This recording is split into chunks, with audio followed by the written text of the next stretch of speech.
We begin tonight with the great unveiling. House Republicans held their big Take Your Jacket Off photo op today to present their agenda for this election year. In terms of the reception, it was a bit of a flop. Not in terms of the photo op. The photo op looks awesome, right? I mean, look at these guys. The blue shirts. It's amazing. No problem there. But the reception that it received, that greeted it upon arrival, was blunt and not positive. Their big election year pledge was called Dreck and Pablum and full of glaring contradictions. Also, milquetoast. And those are just some of the things that were said about it from people on the right. Those terms were from the most popular, heavily trafficked right-wing blog, Red State, also from the Club for Growth. But for all the criticism on the right, if you are in the business of trying to figure out what might happen if Republicans win the elections this year, the most important thing to note is that this pledge that they have released is of very little help for mapping out the impact on the country if all these Republicans running for office right now do get elected. We see that with the Republican proposals to privatize Social Security, for example, which we talked about at the end of last night's show. And boy, did we get a lot of response to that. If you look at what their individual candidates are pledging right now, even if it's not what is in the official party pledge, the individual candidates say they would like to privatize Social Security, to hand Social Security over to Wall Street. That's what the top-tier Republican candidates running this year are promising to do, even if the party doesn't want to put it in their brand new photo op brochure manifesto. But if you're willing to not just follow the photo op brochure manifesto and instead follow what it is their candidates are promising to do as they are running for office this year, it's not just privatizing Social Security. For all of this brochure's florid language about patriotism and America keeping its promises, what their candidates are running on is a platform of privatizing everything. Right now, if you are over 65, you get public health insurance in this country. It's called Medicare. It works very well. If you want to find out how well it works, tell an audience of people who are on Medicare that you would like to take their Medicare away from them. See how they react. See what happens. I highly suggest you bring some sort of riot shield with you.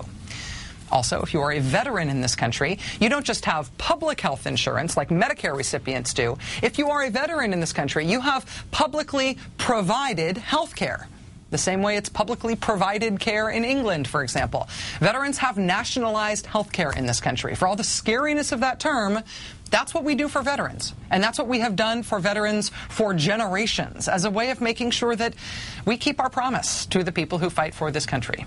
We take a national responsibility for them getting health care.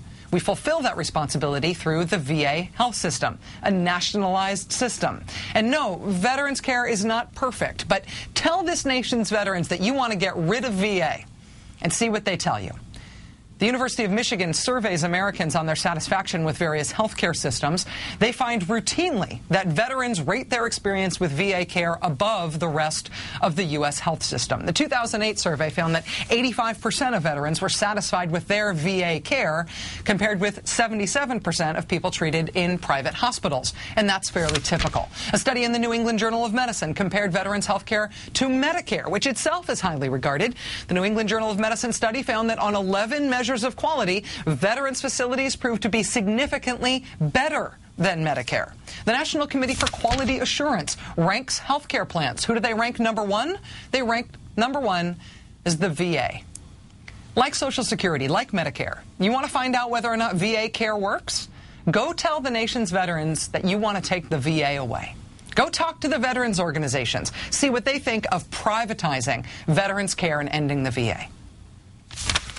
There's not a single veterans group in America from any side of the political spectrum that would support the privatization of VA health care. Paul Rykoff from Iraq and Afghanistan Veterans of America speaking last night on The Ed Show here on MSNBC. Despite what the Republican Party is advertising as its "we love mom, we love apple pie, there's nothing to disagree with here" agenda, here's what their candidates are actually running on. And let's prove it. Here's Colorado Republican Senate candidate Ken Buck. Would a Veterans Administration hospital that is run by the private sector be better run than by the public sector? In my view, yes. Here's Nevada Republican Senate candidate Sharon Engel being asked if VA medical care should be expanded to cover things that it doesn't cover now. No, not if you're working toward a privatized system. And in an interview with the New York Times last week, Delaware Republican candidate Christine O'Donnell said one of her priorities, if she's elected to the Senate, would be to, quote, create health care vouchers for veterans. Vouchers. So instead of the VA, you can buy private care, veterans. Good luck. Here's the other secret about the agenda of Republican candidates that they're really not interested in advertising nationally this year. It's not just the people who are running right now, the Republicans who are running to join a Congress that they don't already participate in. The Republicans who are in Congress now, who are already there, who are in the minority because they lost seats in the last two elections and therefore can't get what they want by majority rules. Republicans who are already in Congress also want to privatize the VA. You'll recall that lots of Republicans said they were voting against Don't Ask, Don't Tell this past week because they wanted to get their amendments into the defense bill. Didn't have anything to do with the gays. They just wanted to get their own amendments in. Whether or not you believe that bullpucky rationale, what were these amendments that they wanted to get into the defense bill? Well, here's one from Oklahoma Republican James Inhofe. He wants a 5-year pilot program to study privatized health care for veterans. Republican Congressman Zach Wamp of C Street fame. You'll remember him from the C Street scandal. Remember him, Zach Wamp? He said this back in 2008, quote, the VA should look at new solutions to health care, like using the private sector without privatizing the system. You know, privatize it without privatizing it. Personalize it, maybe. Republican Senator Richard Burr said lawmakers should focus on boosting spending on private sector health care services for veterans. The reason Congressman Wamp and Senator Burr were even asked about privatizing health care for veterans is that the last time a Republican ran for president, in 2008, the reason John McCain got a D as in dog rating from Iraq and Afghanistan Veterans of America, is that one of John McCain's planks for running for president was that he wanted, like Christine O'Donnell, a voucher system to privatize the VA. My administration will create a Veterans Care Access Card to be used by veterans with illness or injury incurred during their military service and by those with low incomes. John McCain, legitimate war hero with his incredible military experience, his gravitas on military issues. There is a reason that troops serving abroad donated 6 times as much money to Barack Obama as they did to John McCain in the past election. John McCain, like many Republicans, has on his agenda to get rid of the VA, to privatize the VA. Is there something wrong with VA care? Not really, not when you compare it to the rest of health care in this country. Veterans like it. This is true about them wanting to privatize veterans' care and Social Security and Medicare. It is true that this is about policy. And sometimes in elections, it is easier to cover the wacky factor of each individual candidate running in each individual race. Sometimes it's easier to talk about this as personalities rather than policy. When Republicans want to talk about what they themselves are proposing for governing the country, they obviously want to stay very far away from all of this stuff. But this really is it. This is what they're bringing to the table. Joe Biden says, don't compare us to the almighty, compare us to the alternative. This is the alternative. All of their supposed free market ideology, which they're happy to talk about in the abstract with all the florid language that you'll find in their pledge that they released today in their shirt sleeves photo op, all of their free market ideology that they are so proud to brag of in the abstract, it has consequences in the specific. And specifically what they want to do is take apart Social Security and Medicare and care for veterans, which is all nationalized to a certain degree and which all works. And it's all stuff that people really depend on this country. It's really all working pretty okay, and they are running to dismantle it. The Republicans do not put that sort of thing in their pledge, but this is what their candidates are really running on. Joining us now is Iraq War veteran, Democratic Congressman Patrick Murphy of Pennsylvania. Congressman Murphy, thanks very much for your time tonight. Thanks for being back on, Rachel. I appreciate that. Is privatizing veterans care as third rail of an issue as I think it is? To me, this seems like a positively nuclear proposal. Absolutely, and that's why they don't want to talk about it except in Republican circles. And it is outside the mainstream. I mean, this is not where the American people, and I can assure you, this is certainly not where the American veterans believe to privatize the VA. We need to make sure it's strengthened, not to privatize it and cut it loose. Who is out there in the government right now, or in politics really, who is defending these programs, who is talking about how popular these are, who are their cheerleaders? Sometimes it seems to me that the people who receive this kind of care, who benefit from it, either as Medicare beneficiaries, Social Security beneficiaries, or veterans getting VA care, they're sort of left on their own to defend this thing that they're benefiting from. That's right, and that's because, you know, the veterans in America, they're a minority population, and the fact is this, is that you talk to the veterans that I serve back in Bucks County, Pennsylvania, and Northeast Philadelphia, they love their VA care, and they want to make sure that they have more of it. We went through years and years of the Bush administration shortchanging the VA, and it was shortchanged not by a little bit, by $3 billion.